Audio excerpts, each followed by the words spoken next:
Hello mga tropa!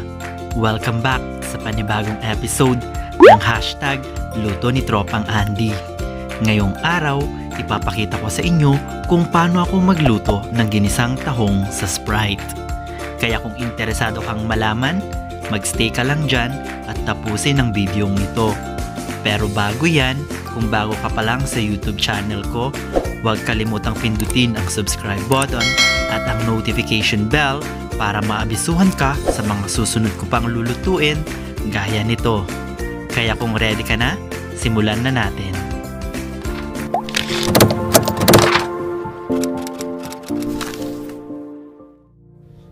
Para sa mga sangkap, eto ang mga kakailanganin nating ihanda. Kailangan natin dito ng 1 kilong tahong. Nalinis ko na ito kanina at naalis na ang mga patay na tahong. Patis o fish sauce para sa pampalasa, bawang, luya at siling haba, kamatis at sibuyas, scallion at butter, ground black pepper o paminta, at ang Sprite. Tara, simulan na nating lutuin. Iinit ang pan at tunawin ang 100 grams ng butter.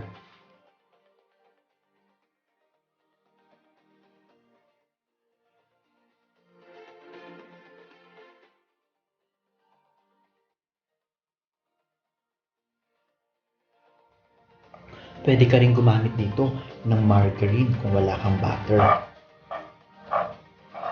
Kapag tunaw na ang butter, gisa ang luya.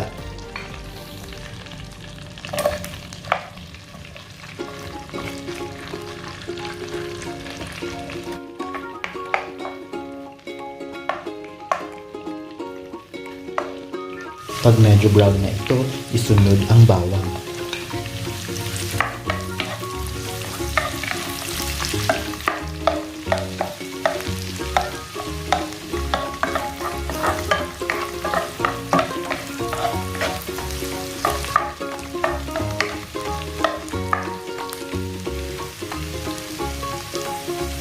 Pagkatapos, isunod naman natin ang sibuyas.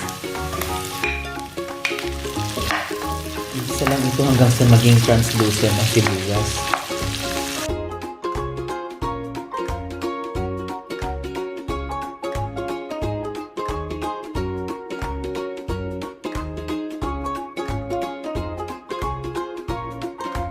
Kung medyo translucent na ito, isunod natin igisa ang kamatis.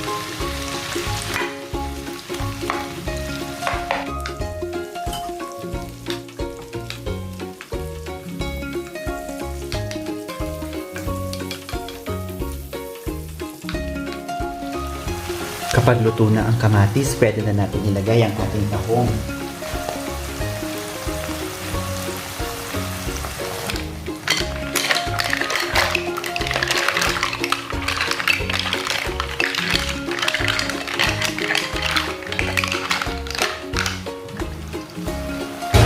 Igigisa lamang natin ito. Haluin lang natin ito ng mabuti.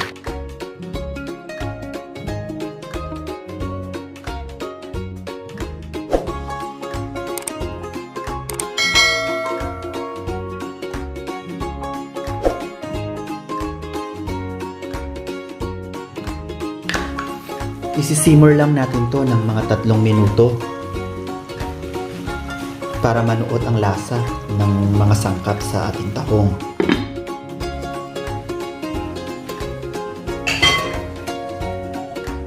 After 3 minutes, pwede na natin ilagay ang pampalasa nating patis.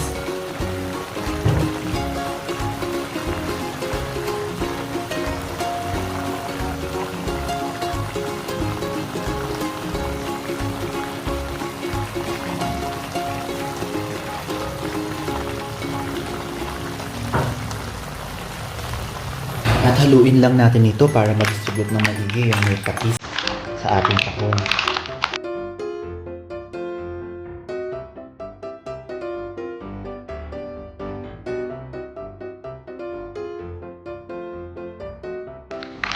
Pagkatapos, pwede na natin ilagay ang ating Sprite para mas lumasa ang ating tahong.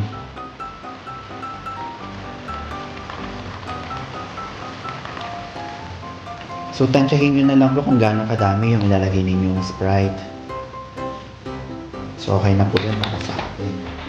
So, isisimmer lang po ulit natin siya ng another 8 to 10 minutes para maluto po yung tahong.